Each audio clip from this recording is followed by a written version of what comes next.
Anyway, on our way in, we had drone footage of the crowd building.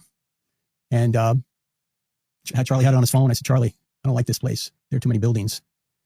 Charlie just kind of brushed it off because, look, we have a security team, and he wasn't going to cancel an event.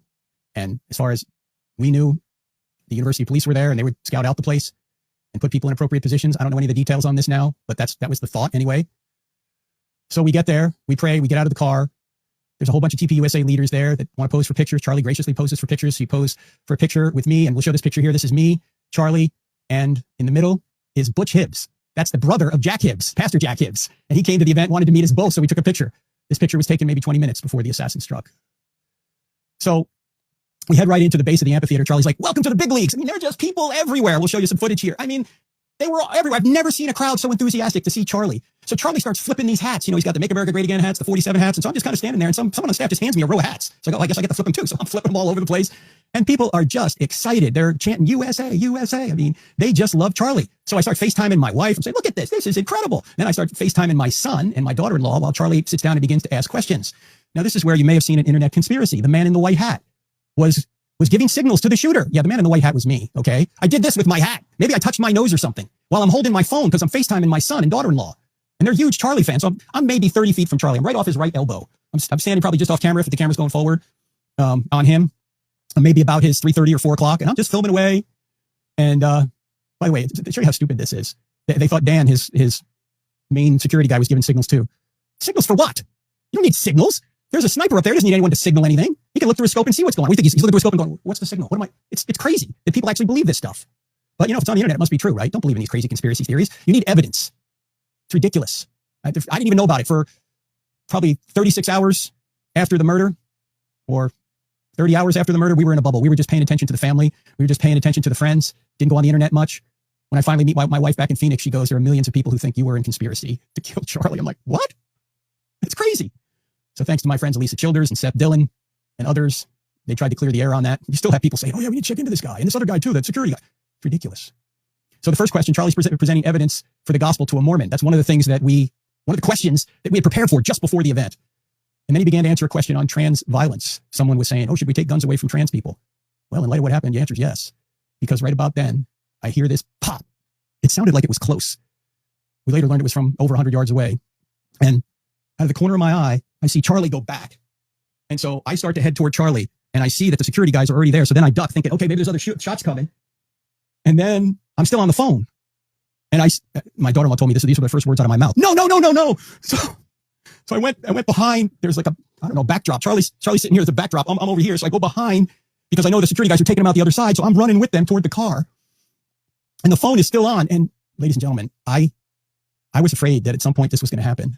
I thought that somebody would take a shot at Charlie. And I think maybe Charlie did at some point think so too, but he thought that the security was good. And his security team was good. But somebody way up there, whoever should have had that blew it. I don't know who that was. But I thought about what would I do? What would I do if that happened and I was there? Now, here's what Erica wants me to relate on Sunday. This is going to be the hard part, but maybe also the comforting part.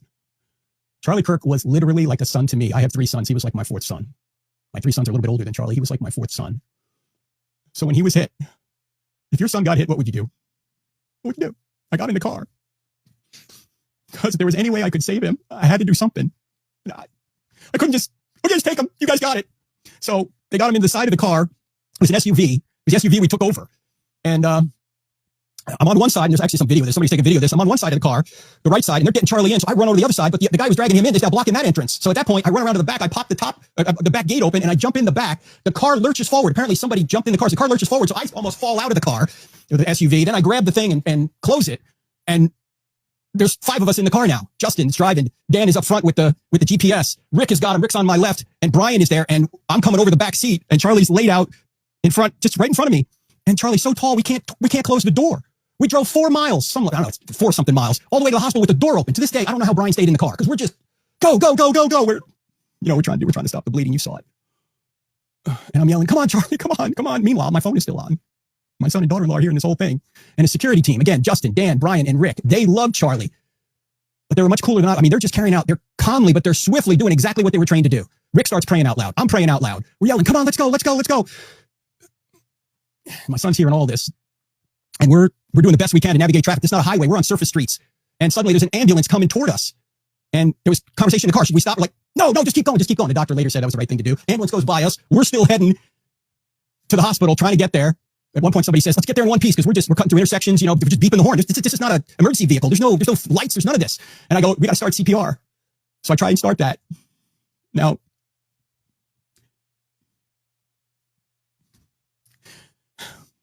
Charlie wasn't there. His eyes were fixed.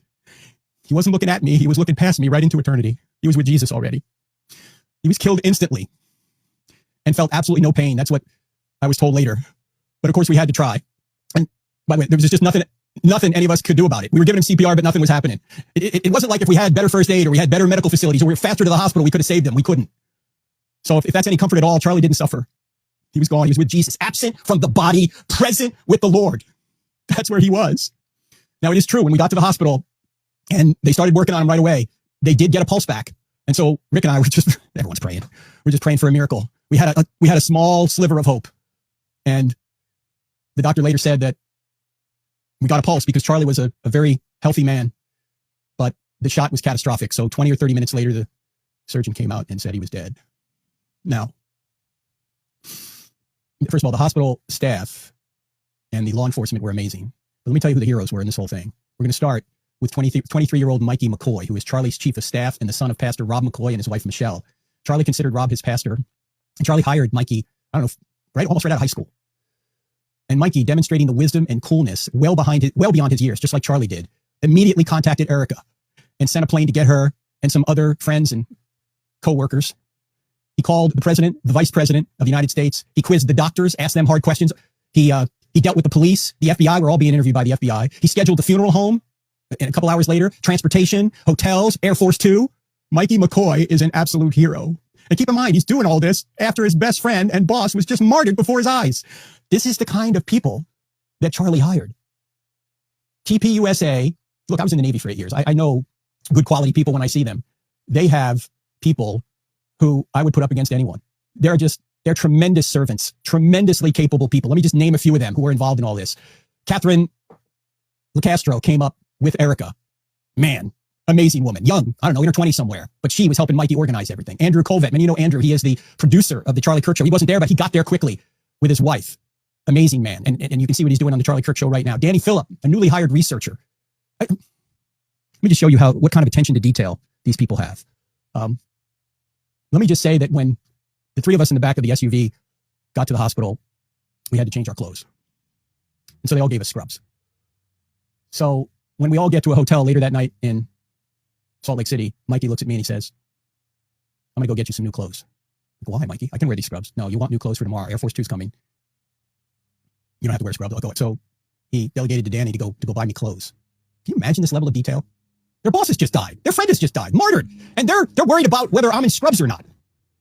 In fact,